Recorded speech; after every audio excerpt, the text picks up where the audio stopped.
Merhaba, bienvenidos al canal. Vamos a iniciar el resumen de las noticias sobre Turquía y su región que hemos tratado en las últimas horas en Hispanatolia. Bueno,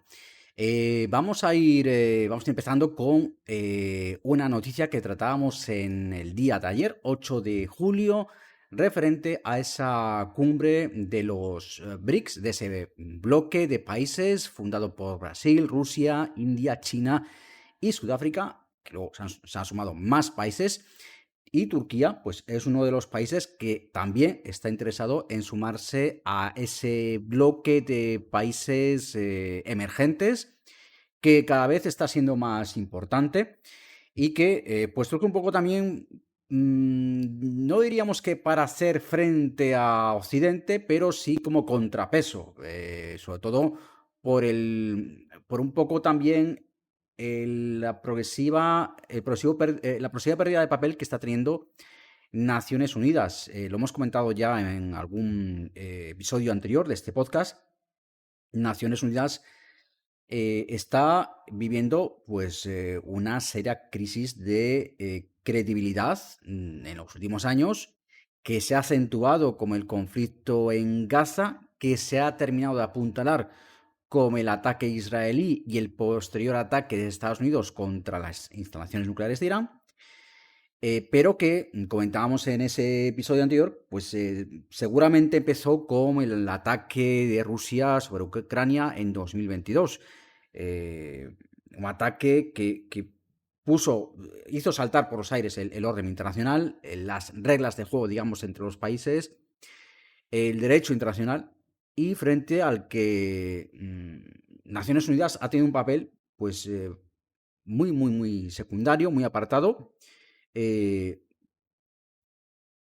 posteriormente, como decimos, pues la ofensiva israelí amparada por Estados Unidos lo que ha hecho es consolidar ese primer paso que se dio con la invasión rusa de Ucrania, es decir, hago las cosas no porque el derecho internacional me lo permita, sino porque puedo, porque soy un país o soy una potencia que tengo la capacidad militar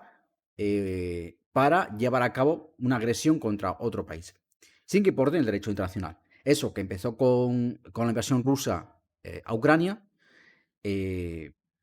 en un siglo XXI que todos pensamos inicialmente, cuando empezó, pues que iba a ser un siglo de prosperidad, de paz, pues estamos viendo que hay un gran número de conflictos, sigue habiendo un número enorme de conflictos, no a escala mundial, pero bueno, veremos a ver qué ocurre. Y la cuestión es que, como decíamos, pues esa ruptura de, digamos, de las reglas de juego internacionales, lejos de corregirse, se ha ido agravando con la llegada de, bueno, anteriormente con la agresión israelí a Gaza y posteriormente ya con la llegada de Trump, pues ha saltado directamente, ha terminado por disolverse por completo cualquier papel que tuviese Naciones Unidas, que ahora mismo pues está, el Consejo de Seguridad de la ONU está inactivo, está bloqueado, la Asamblea General de Naciones Unidas no tiene un poder decisorio verdadero, y lo que están haciendo muchos países, estamos viendo, es agruparse en torno a otras organizaciones que puedan, digamos, sopesar ese poder que ahora mismo mantiene Estados Unidos y que parece ser el que está dictando las normas, no el derecho internacional. Es decir, si Estados Unidos me apoya, puedo hacer lo que quiera, y si no me apoya, pues entonces soy un estado paria o un estado enemigo de la humanidad, o puedo sufrir una invasión o un ataque. Un poco, desgraciadamente, es lo que estamos viendo. Repetimos, no es solo cosa de Estados Unidos, Rusia también ha tenido su papel en todo esto, pero de ahí están surgiendo otras organizaciones y seguramente la que más fuerza tenga ahora mismo sean los famosos BRICS, de los que ya hemos hablado en otros episodios de este podcast. Pues bueno, tenía lugar, como decíamos, pues hace unos días esa cumbre de los BRICS en Río de Janeiro, en Brasil, cumbre número 17 de esta organización, y una cumbre a la que asistía también el ministro de Exteriores turco, Hakan Fidan, en representación de Turquía. Bueno, tras finalizar esa cumbre en Río, el canciller turco, Hakan Fidan, hizo unas declaraciones en las que dejó claro que Turquía sigue estando muy interesada en los BRICS, que sigue teniendo un gran interés en formar parte de esta organización. Dijo este ministro, que Turquía está siguiendo muy de cerca todos los cambios a nivel internacional en las organizaciones que van cobrando fuerza, que van surgiendo, y además también dejó claro o destacó que justamente el papel que tiene ahora mismo Turquía pues está siendo muy influyente, que a nivel internacional pues la voz de Turquía cada vez está siendo más escuchada, y sobre todo que muchos países quieren beneficiarse de esa experiencia que tiene Turquía y de las opiniones que tiene Turquía. Y otra cosa que subrayó justamente el ministro de Exteriores turco fue esto que acabamos de mencionar, es decir, que se está viendo cómo el orden internacional actualmente está totalmente desbarajustado. Y que justamente uno de los temas de discusión en esa cumbre de los BRICS en Río de Janeiro fue justamente cómo corregir esas actuales deficiencias que tiene el orden internacional. Y reformarlo, es decir, analizar esos errores que hay ahora mismo en el sistema internacional y reformar ese sistema internacional para que haya, pues para, no vamos a decir nuevo orden mundial, que suena muy rimbombante, que es una frase muy manida, muy utilizada, pero sí para que, bueno, se establezca unas normas comunes aceptadas por todos. No decimos que vayan a ser los BRICS, pero es muy posible que o bien de alguna organización de este tipo, que los BRICS puede ser ahora mismo una de las que más tenga peso, o bien de una suma de distintas organizaciones de este tipo, pueda surgir algo que venga o a reformar o a sustituir a Naciones Unidas. No olvidemos que Naciones Unidas nace tras la Segunda Guerra Mundial, que habrá quien esté escuchando esto y piense, pero Naciones Unidas, una organización tan antigua. Bueno, Naciones Unidas no tiene ni un siglo de historia. La Organización de Naciones Unidas, la ONU, surge después de la Segunda Guerra Mundial, con esa estructura que se mantiene a día de hoy, que es heredera del resultado de la Segunda Guerra Mundial, con 5 países en el Consejo de Seguridad de Naciones Unidas controlando las decisiones vinculantes de la organización a nivel mundial. Es decir, las 5 potencias que se consideraron vencedoras en la Segunda Guerra Mundial, o por lo menos aquellas que tenían más fuerza tras el fin de la Segunda Guerra Mundial, Rusia, China, Estados Unidos, Inglaterra y Francia, son las que conforman, o las que tienen derecho a veto y son miembros permanentes de ese Consejo de Seguridad de Naciones Unidas. Es un poco como, y perdonad la comparación, pero es que viene, vamos, muy a cuento, es un poco como Eurovisión, que es un evento internacional en el que distintos países compiten por ver quién presenta la mejor canción, pero luego hay una serie de miembros permanentes que, pues simplemente por ser los miembros fundadores, pues no pasan por ningún filtro, no pasan por ninguna fase de selección y de eliminatoria, y directamente pues pasan a la final. Una estructura que, bueno,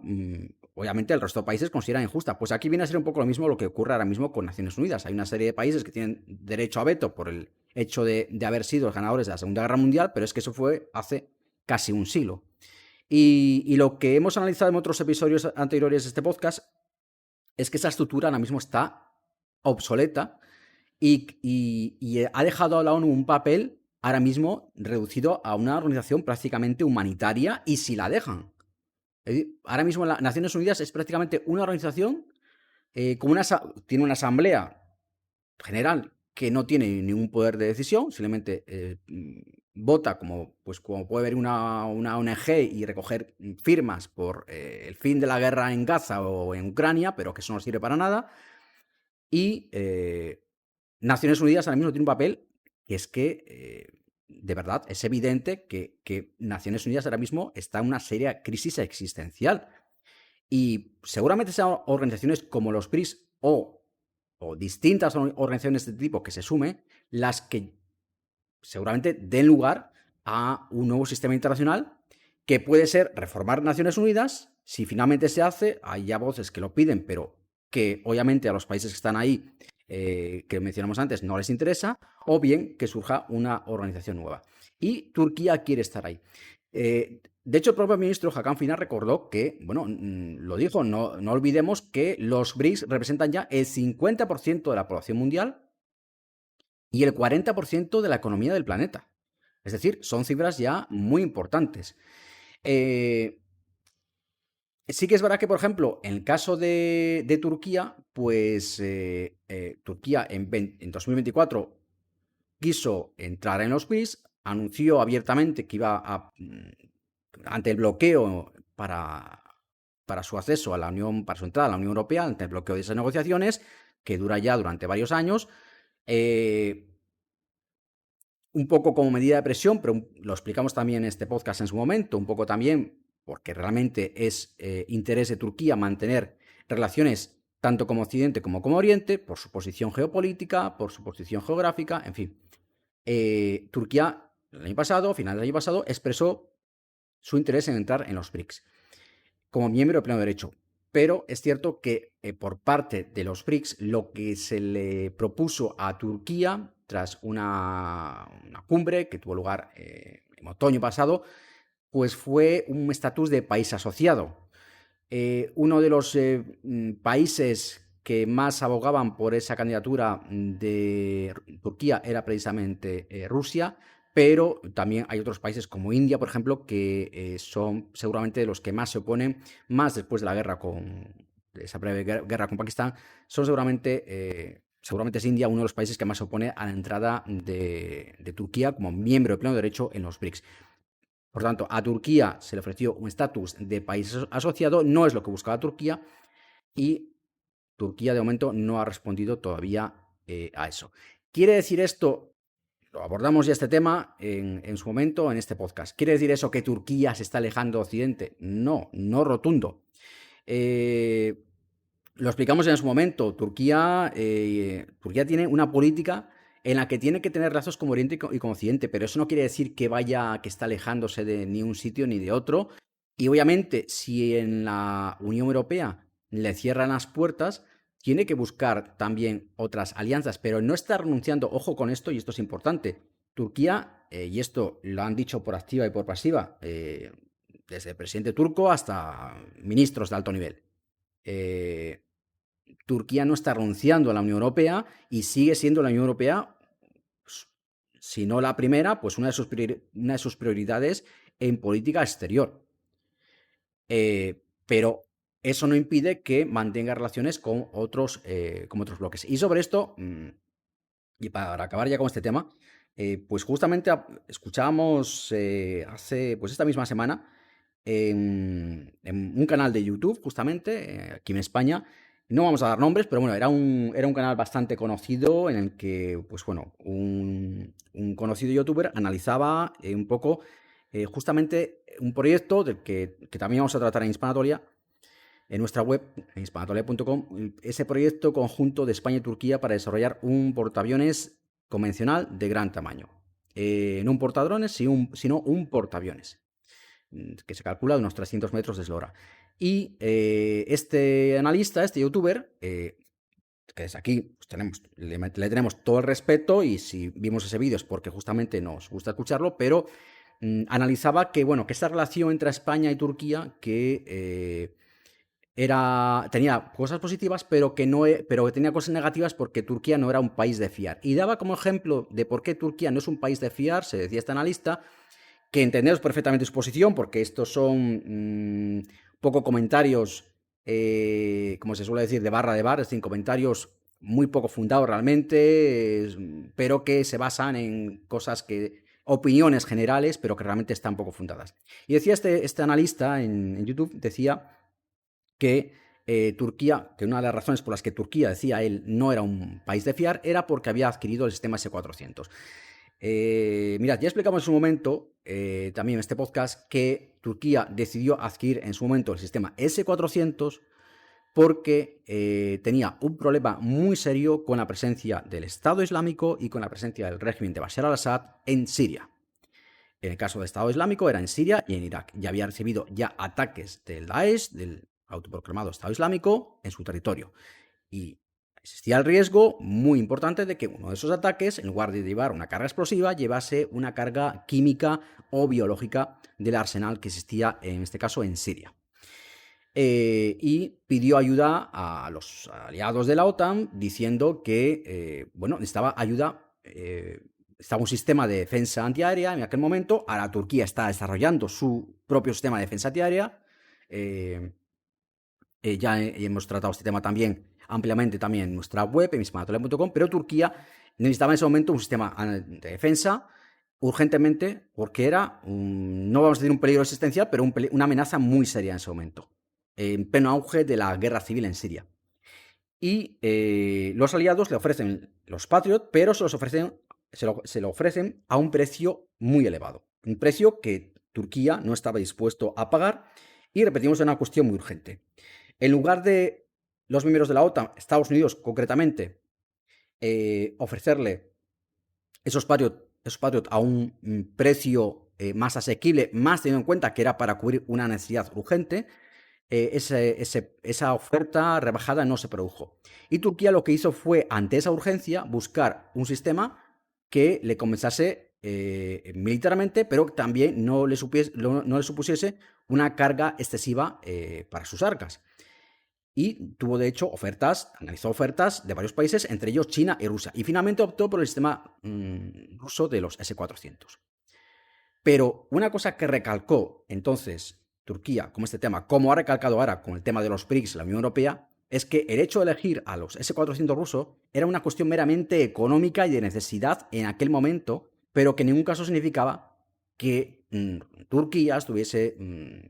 aliándose con Rusia, que estuviese mirando hacia Oriente. Estos son el típico titular que surge cada X años en la prensa y en medios y en redes. Turquía se vuelve hacia Oriente, se aleja a Occidente. Esto lo hemos vivido durante casi 20 años que llevamos publicando en hispanatoria.com.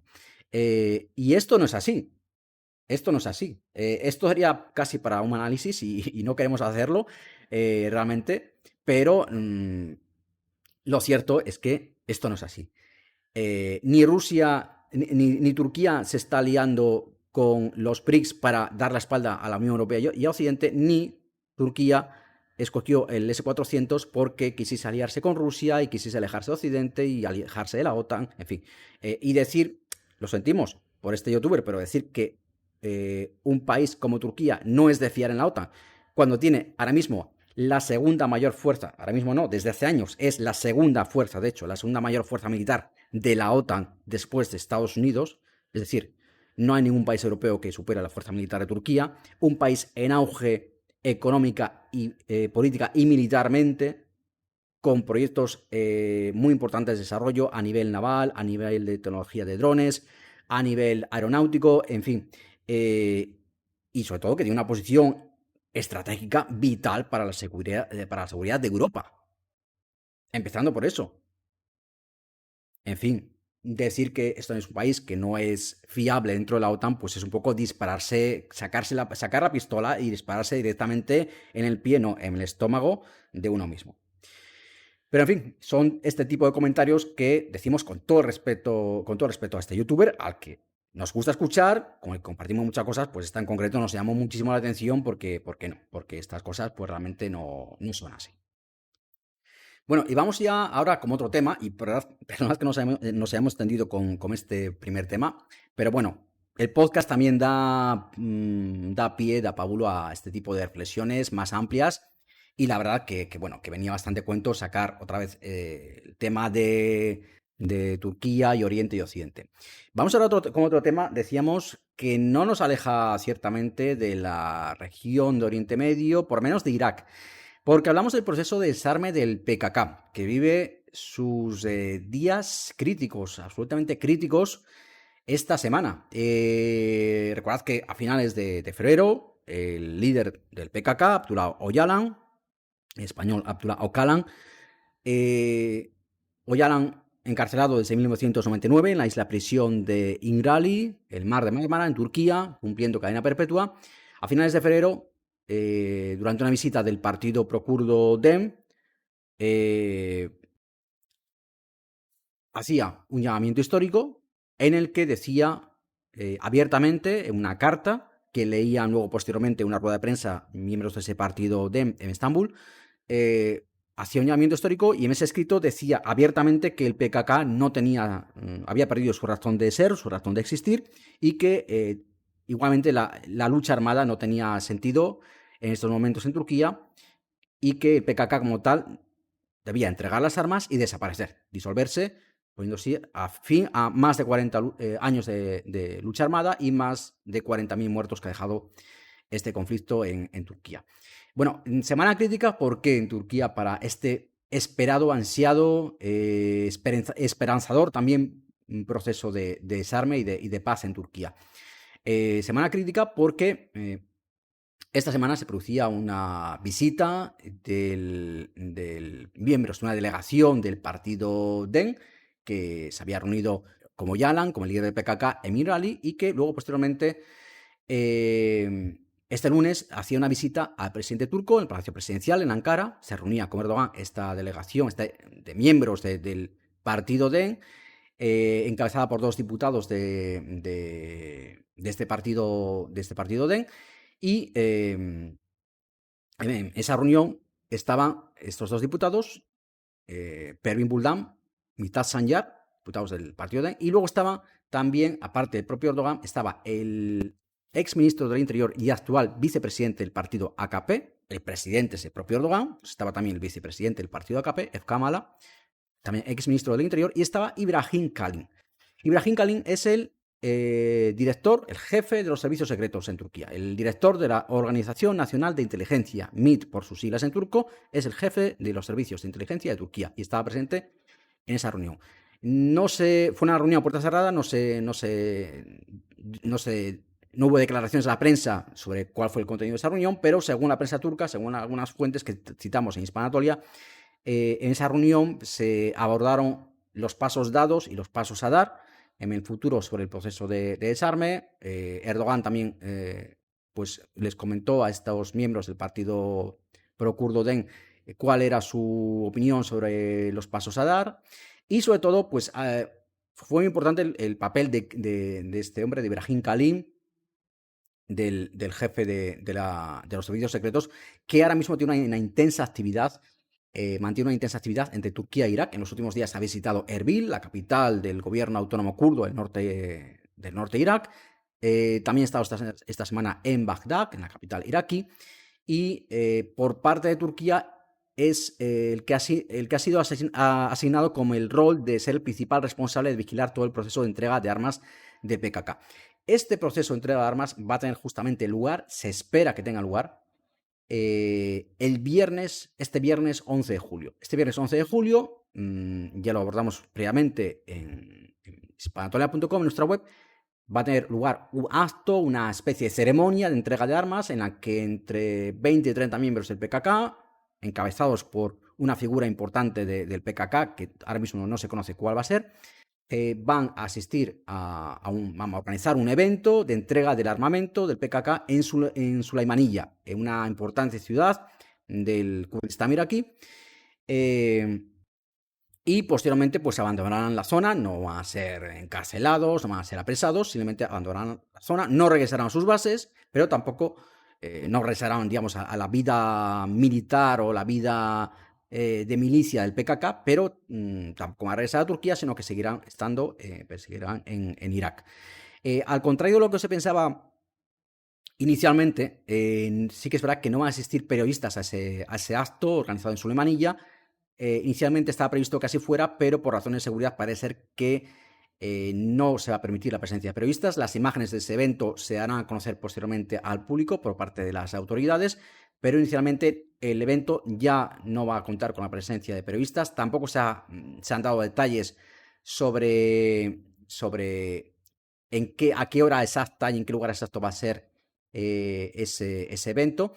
Y es una semana crítica porque previamente a esa entrega de armas que va a sellar, va a confirmar que el PKK sí que es verdad que está dando ese paso de disolverse previa a esa entrega de armas. Y antes de ese evento que va a tener lugar el viernes en Irak, otro paso crítico que se esperaba era que Abdullah Öcalan, el líder del PKK, publicara un mensaje que se esperaba de vídeo, un mensaje grabado para darle mayor credibilidad, mayor difusión de cara también a los miembros del PKK, en el que Öcalan debía confirmar que efectivamente se estaban dando los pasos hacia el desarme y la disolución del grupo terrorista. Pues bien, ¿qué ocurría en las últimas horas? En las últimas horas de hoy ya, miércoles 9 de julio. Pues teníamos se ha dado a conocer un mensaje, ese mensaje de vídeo. Inicialmente estaba pensado para el jueves. De hecho, en el episodio anterior hablábamos de que ese mensaje posiblemente llegaría el mañana jueves. Así lo habían publicado varios medios, pero finalmente ha sido este miércoles, 2 días antes, 48 horas antes de esa importante ceremonia de entrega de armas en Irak. Ha sido 2 días antes,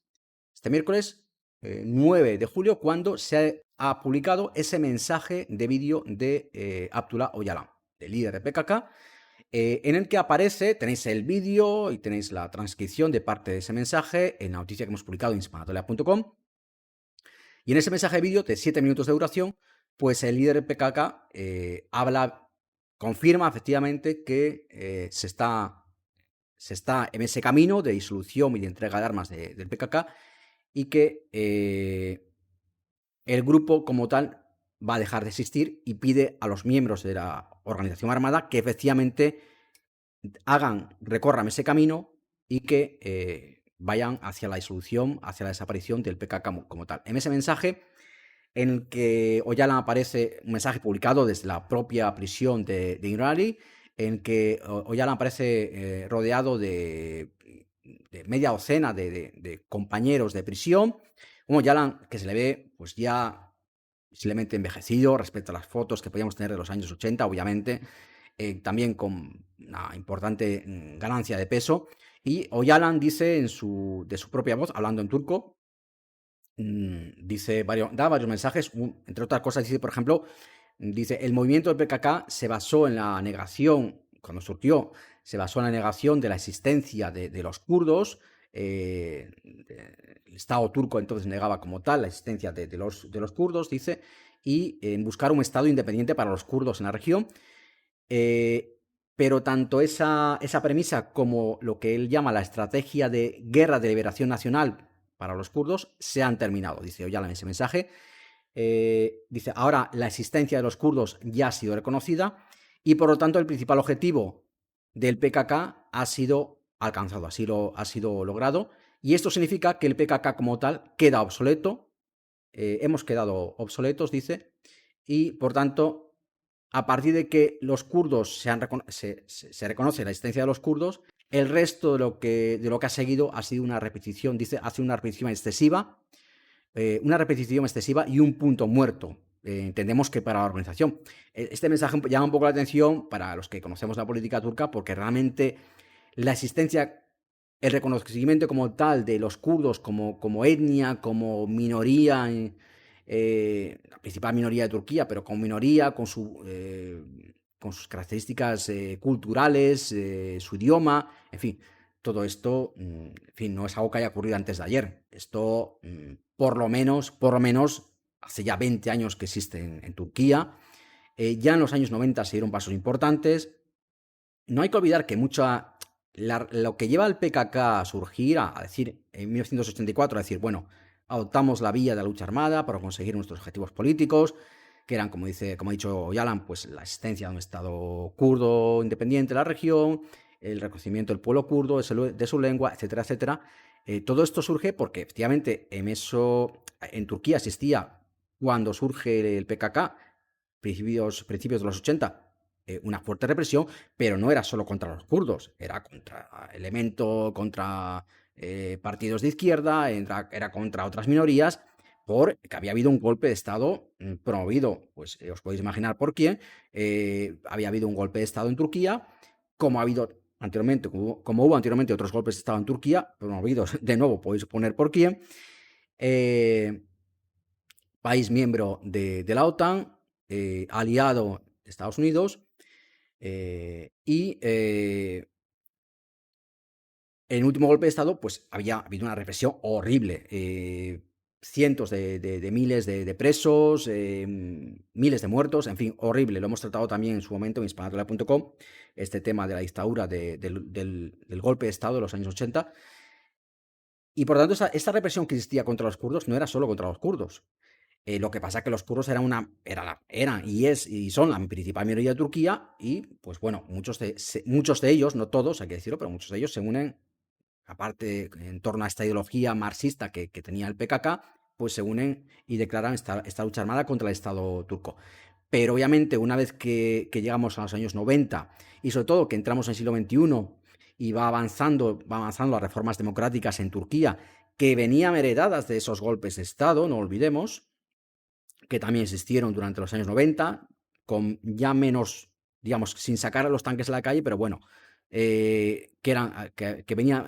había habido también pronunciamientos militares también en los años 90, por menos presiones militares fuertes sobre los distintos gobiernos, pero esa tutela militar, cuando llega, a medida que en el siglo XXI, ya entrado el siglo XXI, llegan las victorias del AKP, victorias muy mayoritarias, gobiernos más estables, más fuertes, todo eso esa tutela militar va poco a poco, con mucho esfuerzo, con mucha lucha, pero va desapareciendo y esos derechos se van reconociendo. Los de los kurdos, los del pueblo laz, los de los circasianos, en fin, los de tantas y tantas minorías de Turquía, armenios, griegos, en fin, muchas minorías en Turquía, muchas etnias. Por tanto, hay que dejar esto claro. La existencia como tal de los kurdos no viene, la negación de su existencia no viene como tal de una política de gobierno, sino de una política nacionalista, ultranacionalista de los militares. Pero esto, repetimos, esto no se acaba hace 2 días. Esto, pues hace 15, 20 años que ya a los kurdos se les reconoce su idioma, su identidad cultural, en fin. Esto es así. Pero es el mensaje que da Öcalan para justificar un poco pues, el fin de la lucha armada y por qué ahora da este paso y acepta este paso. En ese mensaje, pues bueno, Öcalan también recalcó que no había que ver esto como una derrota, sino como un logro histórico, que lo que estaba haciendo el PKK es hacer una transición voluntaria de la fase de lucha armada a la fase de política democrática. Y por último, creo en el poder de la política, y la paz social, no en las armas, y os pido que apliquéis también vosotros este principio, dirigiéndose obviamente a los miembros del PKK. También dijo además que su destino, digamos, que no considera su libertad personal como una cuestión individual. Es decir, dio como a entender que lo que a él le pase va a entrar dentro de una negociación que podría afectar a otros presos. Es decir, no va a haber una negociación para lo que le pase a Öcalan, si va a poder salir o no de la cárcel, y otra para lo que le pasa al resto de presos que cumplen condena en las cárceles de Turquía del PKK. Pero el gobierno turco sí que es cierto que ya ha dicho que, bueno, que no va a haber ningún tipo de amnistía para los presos ya condenados por delitos de sangre, muchos de ellos, del grupo terrorista PKK. Bueno, un mensaje, como decimos, importante, clave para este proceso. Tenéis el vídeo, tenéis más información en la noticia que hemos publicado en hispanatoria.com. Bueno, y seguimos con más noticias porque tenemos que hablar ahora de nuestro querido amigo Elon Musk, pues el dueño de Tesla, el dueño de SpaceX, pues ahora se enfrenta a serios problemas en Turquía. Y es que, al igual que ha ocurrido en otros países, el gobierno turco está muy molesto con pues algunos de los comentarios que ha hecho recientemente Grok, ese chatbot movido por inteligencia artificial, por IA, ese chatbot Grok que, como sabéis, está integrado en la red social X y que parece ser que en los últimos días ha ofrecido comentarios bastante desafortunados a los usuarios cuando estos le consultan respecto a ciertos temas. En el caso de Turquía, pues a raíz de algunos de esos comentarios que ha hecho Chatbot de X, Grok, la oficina del fiscal jefe de Ankara anunciaba la puesta en marcha de oficio de una investigación formal contra Grok, contra la compañía que está detrás de Grok, que es XAI, una empresa también vinculada a Musk, obviamente, y iniciaba en la Fiscalía, como decimos, una investigación de oficio sobre estos comentarios y daba instrucciones a la gente, daba a la Fiscalía, hacía una petición a un tribunal y este a su vez daba instrucciones a la Agencia de Tecnologías de la Comunicación, BTK por sus siglas, que es la agencia, ese organismo encargado en Turquía de bloquear el acceso a determinados contenidos en Internet cuando se da la circunstancia, previa orden judicial. Por eso el fiscal acude al tribunal y esta a su vez le da la orden a la Agencia de Tecnologías de la Comunicación para bloquear determinados posts y determinadas cuentas vinculadas a Grok. Sí que es verdad que el ministro de Transportes e Infraestructuras de Turquía, Abdülkadir Uraloglu, ha dicho en las últimas horas, en declaraciones a la prensa, que por ahora no se va a bloquear el acceso a Grok en Turquía, pero que está, digamos, en una pausa, que está a la espera de las decisiones que adopten los responsables de X y de que las autoridades turcas pues, puedan llegar a considerar necesario bloquear el acceso a Grok en Turquía. Dijo además el ministro que por ahora el gobierno turco ya ha mantenido contactos con responsables de la red social X, antiguo Twitter, y les trasladó la petición expresa de retirar más de medio centenar de contenidos específicos de la plataforma que se consideran ofensivos. Entre esos contenidos que se consideran ofensivos por parte de Grok, es decir, de respuestas que ha ofrecido el chatbot, este chatbot movido por inteligencia artificial de X.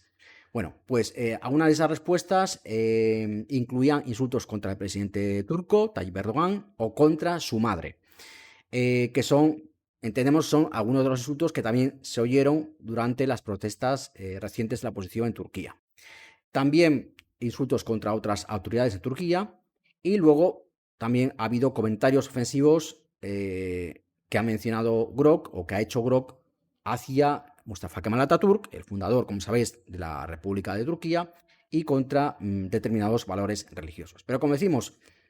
esta polémica no solo ha estado centrada en Turquía, sino que